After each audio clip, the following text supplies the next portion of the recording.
Assalamualaikum warahmatullahi wabarakatuh.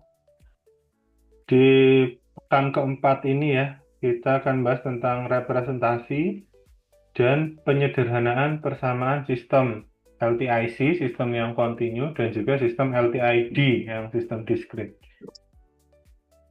Materinya cenderung lebih ringan daripada yang sebelum-sebelumnya. Mungkin ini materi paling ringan yang kita punya di sinyal sistem, jadi eh, ya, nanti mungkin bisa agak singkat saja kita kelas gitu ya. Kemudian nanti kalian bisa coba baca-baca lagi. Meskipun secara kesulitan ini termasuknya rendah, tapi dalam prakteknya nanti kalian perlu hati-hati karena ya biasa ya ketika kita melihat banyak tulisan, ketika kita melihat banyak huruf, angka, kadang kalau kita merasa wah ini gampang nih nanti jadi kurang teliti. Nah, telitinya itu juga penting ya, supaya tidak ada yang terlewat. Nah, kita punya tiga topik utama di sini. Yang pertama, representasi persamaan sistem LTIC menggunakan operator D. Kemudian ada representasi persamaan sistem diskrit dalam bentuk delay dan advance. Kemudian yang terakhir, representasi persamaan sistem diskrit menggunakan operator E.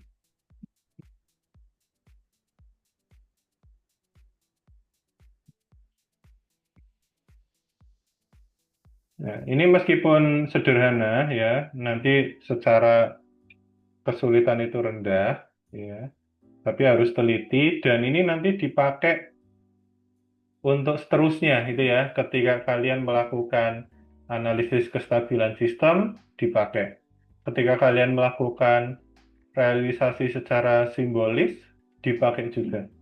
Ketika nanti setelah UTS kalian melakukan analisis tanggapan sistem atau respon sistem, ini juga dipakai gitu. Jadi tolong nanti bisa dipahami itu ya dengan seksama dan meskipun gampang jangan meremehkan gitu ya. Oke, yang pertama representasi sistem LTIC dengan operator D gitu ya. Jadi sistem kontinu nanti penyederhanaan menggunakan operator D.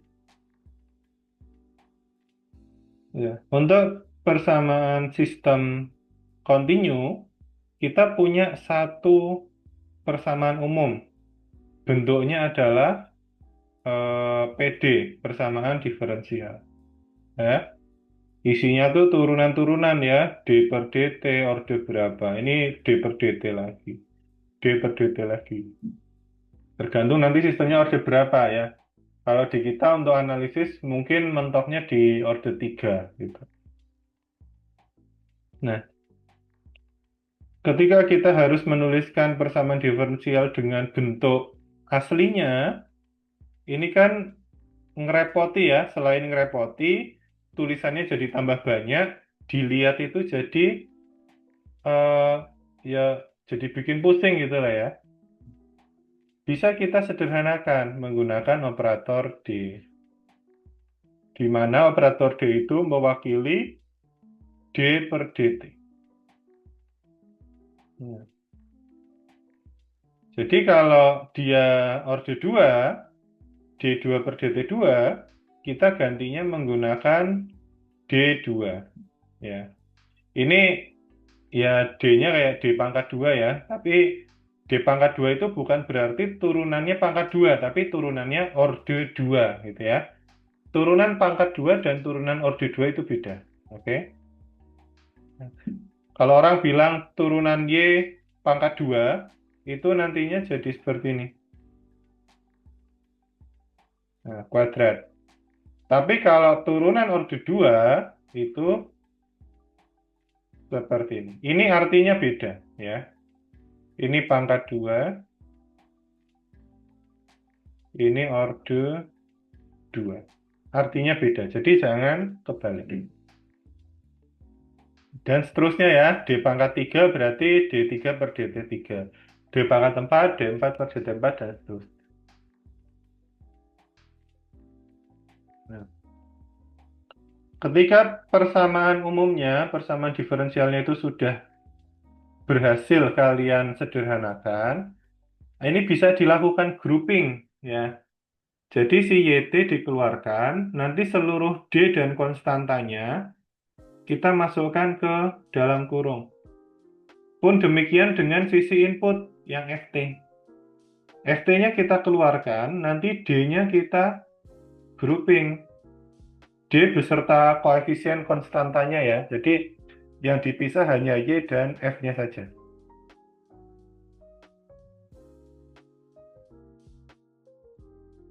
Itu ya.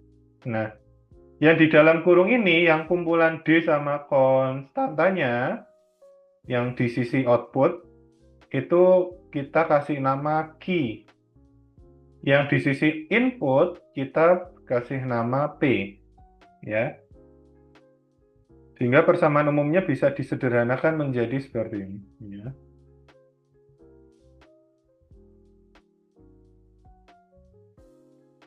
Ini persamaan yang sudah disederhanakan ya. A simplified equation ya. Tapi ya tentu saja kalian harus paham QD ini isinya apa. PD ini isinya apa.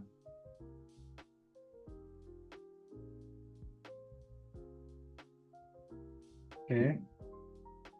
Jadi penyederhanaan ini memang pure untuk menyederhanakan rumusnya ya. Kita tidak merubah sistemnya, kita tidak merubah fungsinya, kita tidak merubah kinerja dari sistemnya ya. Kita nggak ngotak-ngatik kinerja sistemnya, kita nggak ngotak-ngatik outputnya. Ini murni hanya menyederhanakan persamaannya. Supaya apa? Supaya ketika dianalisis, kita jadi lebih mudah nulisnya, gitu ya. Nah, ini contoh, D4YT per DT4 ditambah 2YT ditambah dengan 2D3FT per DT3 ditambah 3FT. Nah, sebelum ke hasil akhirnya ini, sebenarnya kalian bisa nulis dulu tahap awalnya ya.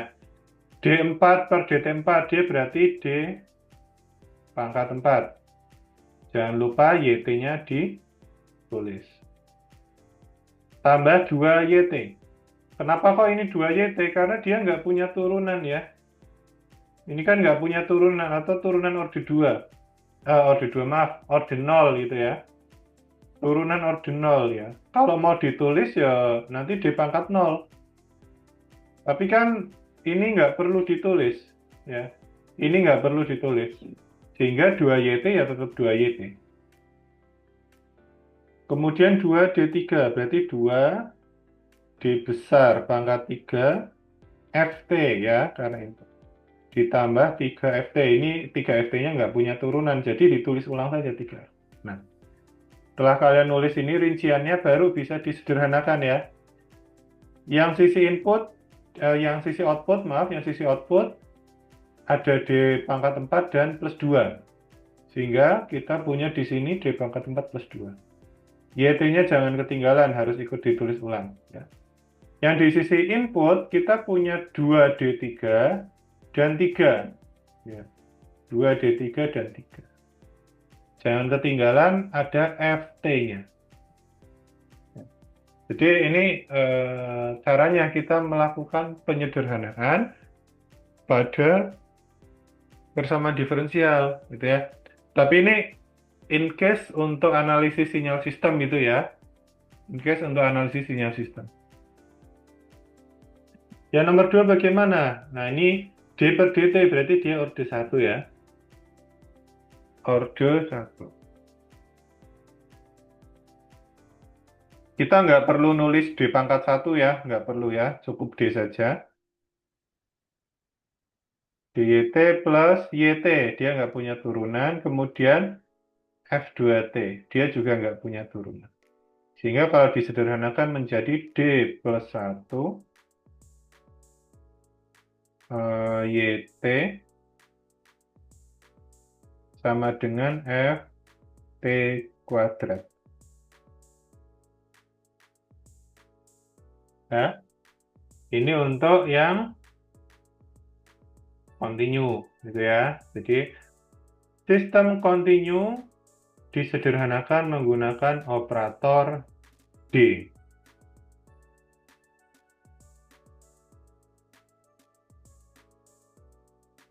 Oke.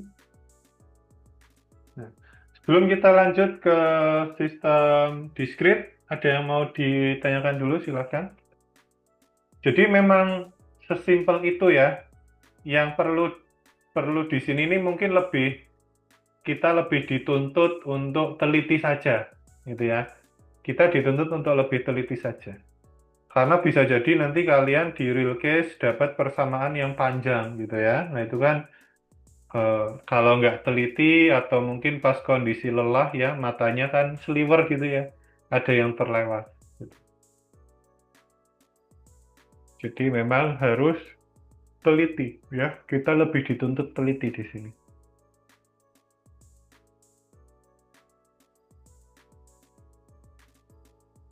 Ya, dibanding kemampuan matematis tentunya ya. Dibanding kemampuan matematis kita lebih dituntut untuk teliti ya, untuk direpresentasi menggunakan operator D dan operator E ini. Oke, kita lanjut untuk sistem discrete. Ini ada definisi sistem discrete, kita skip ya, kita sudah diskusikan dulu di awal kuliah. Nah, uniknya dari sistem discrete ya, yang membedakan dia dari sistem continue, di sistem discrete itu ada dua macam penulisan. Bisa persamaannya ditulis dalam bentuk delay, bisa juga ditulis dalam bentuk advance. Dan dua-duanya dipakai gitu ya. Jadi bukan karena kesalahan tulis, bukan karena gaya-gayaan, tapi dua persamaan ini memang dipakai gitu ya. Nanti kalau kita sudah masuk di analisis tanggapan sistem ya, setelah UTS, itu saat kita melakukan analisis tanggapan sistem discrete, dua persamaan ini dipakai. Kadang kita butuh bentuk delay, kadang kita butuh bentuk advance gitu ya. Memang agak lebih tricky di sistem discrete ini. Gitu. Nah, membedakan mana sistem yang penulisannya dalam bentuk delay dan mana yang dalam bentuk advance, bisa kalian lihat yang di dalam kurung, yang waktu, ya. Yang dimaksud delay atau advance ini kan waktunya, ya. Nah, waktu itu kan yang ditulis di dalam kurung. Sehingga kalau di sini ada minus, ya, -1, -2, dan seterusnya, ini ciri khas dari sistem delay. Nah, kalau yang sistem advance, itu ciri khasnya dia plus, plus, plus, plus, plus, plus. Nah, ya, ini cara membedakannya. Ya, kalian harus bisa membedakan dulu, baru nanti bisa melakukan apa tahap-tahap selanjutnya gitu, toh. Nah, contohnya seperti ini. Kita punya satu persamaan. Persamaan asli ini dalam bentuk apa? Nah, kalau dilihat di sini, ini kan minus ya, pengurangan. Sehingga dia dalam bentuk delay. Itu ya. Nah, di sini diminta untuk merepresentasikan dalam bentuk advance. Bagaimana caranya? Ya, yang minus-minus ini tinggal dihilangkan, diganti jadi positif. Nah, minus kalau mau kita jadikan positif kan kita tambahkan dengan sesuatu. Sesuatunya ini berapa? Kita lihat yang dia gesernya paling besar. Ini 1, ini 2, ini 3. Ya, yang lebih besar dari 3 nggak ada ya. Sehingga semuanya nanti di plus 3.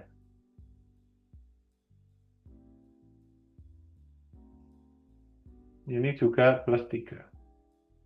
Ingat ya, yang di plus atau yang di minus itu waktunya. Ya, waktunya.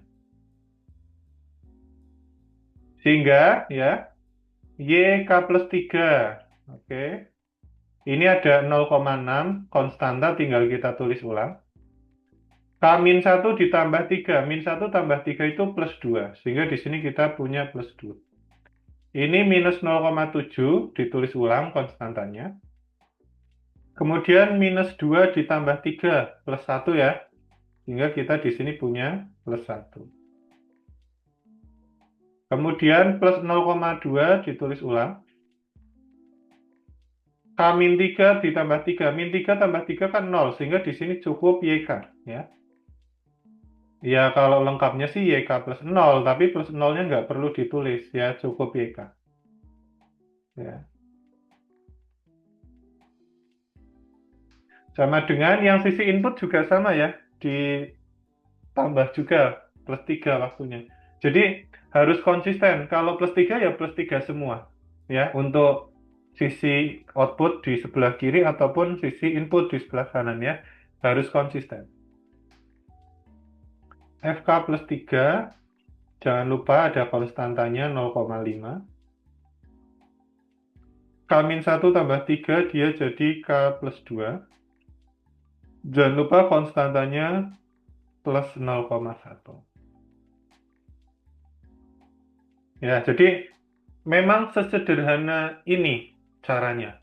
Ya, memang kita lebih dituntut untuk teliti dibandingkan pinter secara matematis di sini. Ya. Nah, bagaimana kalau sebaliknya? Dari advance diminta untuk dibalikkan ke delay. Ya tinggal dibalik aja. Kalau tadi delay ke advance ditambahkan, berarti advance ke delay ya dikurangi. Ya, karena ini terbesarnya plus 3 ya dikurangi 3. Semua nanti dikurangi 3. Ya. Jadi ini untuk konversi dari delay ke advance, dari advance ke delay.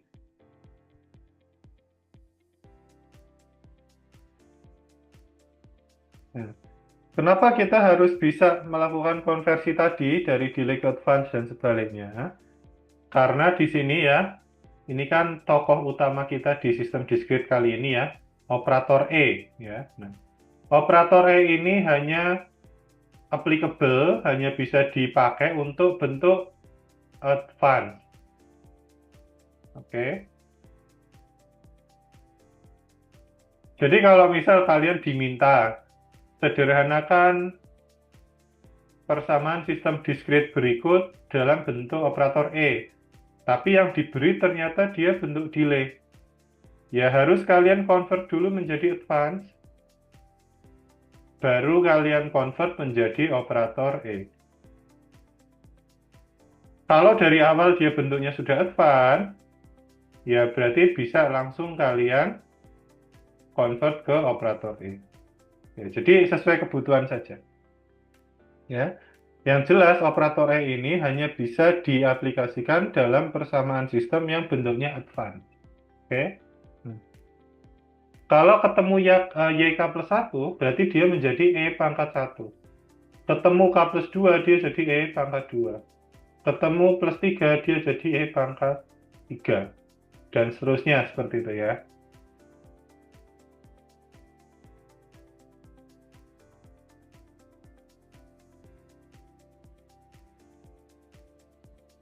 Nah, setelah disederhanakan sama seperti tadi yang di bagian continue, ya, bisa dilakukan grouping.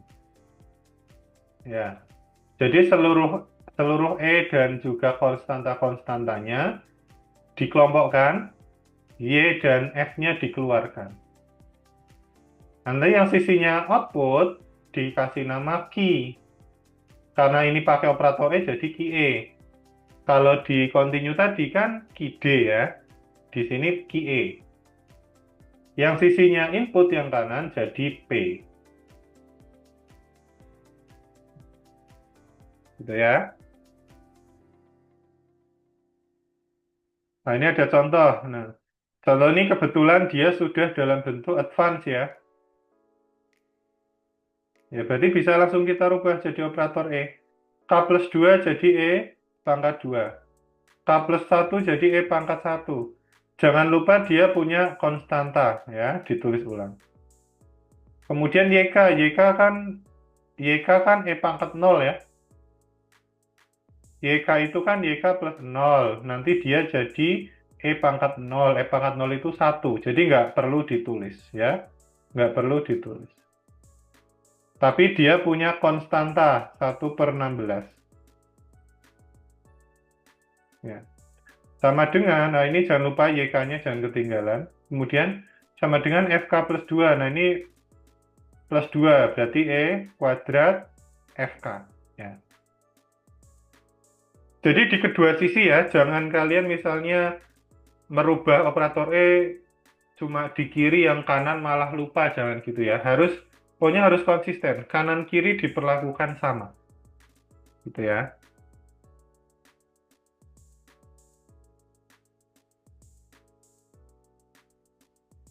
Terima kasih. Itu saja untuk hari ini. Semoga bermanfaat.